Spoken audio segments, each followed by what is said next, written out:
हरे कृष्णा मित्रों, राधे राधे। आज के ब्लॉग में आपका एक बार फिर से स्वागत है। आज का ब्लॉग 12 नवंबर को पड़ने वाली देव उठनी एकादशी व्रत पर है।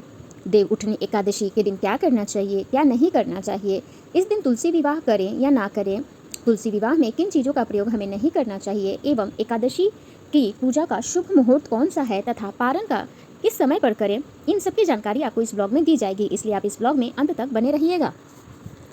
मित्रों, कार्तिक महीने के शुक्ल पक्ष में पड़ने वाली दूसरी एकादशी को देव उठनी एकादशी कहा जाता है।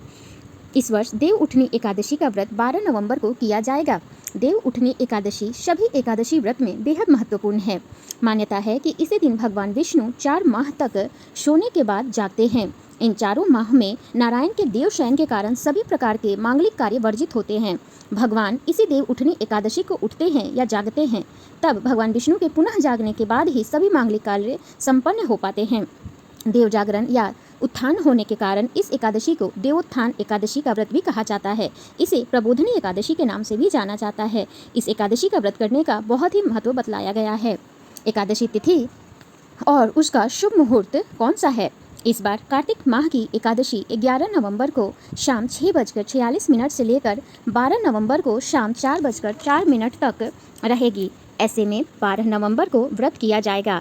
देव उठनी एकादशी व्रत का पारण 13 नवंबर को सुबह 6:42 से सुबह 8:51 के बीच होगा। पूजा विधि है, इस दिन ब्रह्म मुहूर्त में उठकर स्नान आदि कर लेना चाहिए। उसके बाद आप गन्ने का मंडप बनाएं और बीच में एक चावल का चौका भी बनाएं। चौका के मध्य में नारायण के पद्म चिन्ह या फोटो या मूर्ति रखें।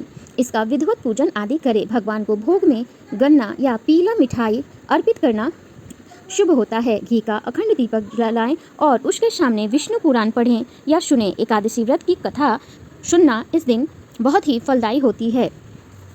देव उठनी व्रत के नियम कौन कौन से हैं, उसकी जानकारी आप ले लें। देव उठनी एकादशी पर बहुत से नियमों का पालन करना जरूरी होता है। इस दिन जो व्रत करता है वो या तो निर्जल व्रत करते हैं या जलीय पदार्थों का सेवन करके इस व्रत को करते हैं। जो रोगी या वृद्ध हैं या छोटे बालक हैं वह फलाहार व्रत कर सकते हैं। यदि आप इतना भी न कर पाएँ तो चावल और नमक का परहेज इस दिन अवश्य करें। देव उठनी एकादशी को तुलसी विवाह करने का भी नियम है। इस दिन शालिग्राम भगवान के साथ तुलसी माता का विवाह किया जाता है। देव उठनी एकादशी से लेकर कार्तिक पूर्णिमा तक तुलसी माता का विवाह हम कर सकते हैं। सनातन धर्म में तुलसी विवाह का बेहद ही शुभ माना जाता है। इस दिन भगवान विष्णु के स्वरूप भगवान शालिग्राम जी और माता तुलसी का विवाह कराया जाता है। धार्मिक मान्यताओं के अनुसार इस दिन देवी तुलसी के साथ श्री हरि नारायण की पूजा करने से समस्त बाधाओं का अंत होता है।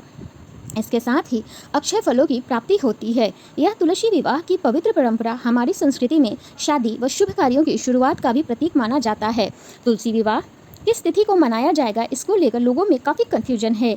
इसकी डेट और पूजन विधि हम यहाँ पर जानेंगे। मित्रों, देव उठनी एकादशी के दिन बहुत ही जगहों पर तुलसी विवाह का आयोजन किया जाता है, लेकिन बहुत से जगहों पर द्वादशी को तुलसी विवाह किया जाता है, क्योंकि वैदिक परंपरा के अनुसार कार्तिक मास की द्वादशी तिथि की शुरुआत दिन मंगलवार को 12 नवंबर 2024 को संध्या 4:02 पर होगा। इसका समापन 13 नवंबर दिन बुधवार को दोपहर 1:02 पर होगा। पंचांग के अनुसार इस वर्ष तुलसी विवाह का पर्व 13 नवंबर को मनाया जा सकता है। ऐसे में इस तिथि को लेकर कोई भी शंका ना करें। यदि आप द्वादशी को करना चाहते हैं तो आप 13 नवंबर को विवाह करें, और यदि आप देव उठनी एकादशी को माता तुलसी का विवाह संपन्न कराना चाहते हैं तो आप 12 नवंबर को माता का विवाह शालिग्राम भगवान से कर सकते हैं।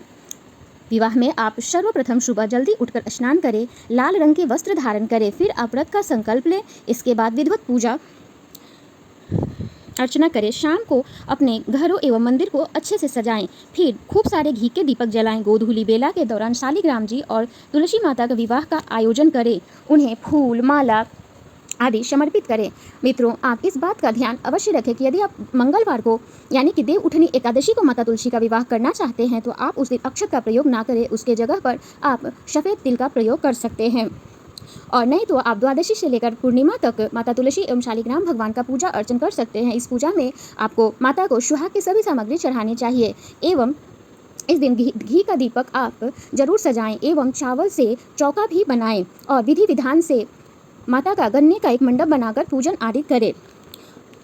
आज के ब्लॉग में इतनी ही जानकारी थी। अगर आपको ब्लॉग अच्छी लगी हो तो इसे लाइक ज़रूर करें और चैनल को अब तक सब्सक्राइब नहीं किया है तो आप इसे अवश्य सब्सक्राइब कर लीजिए।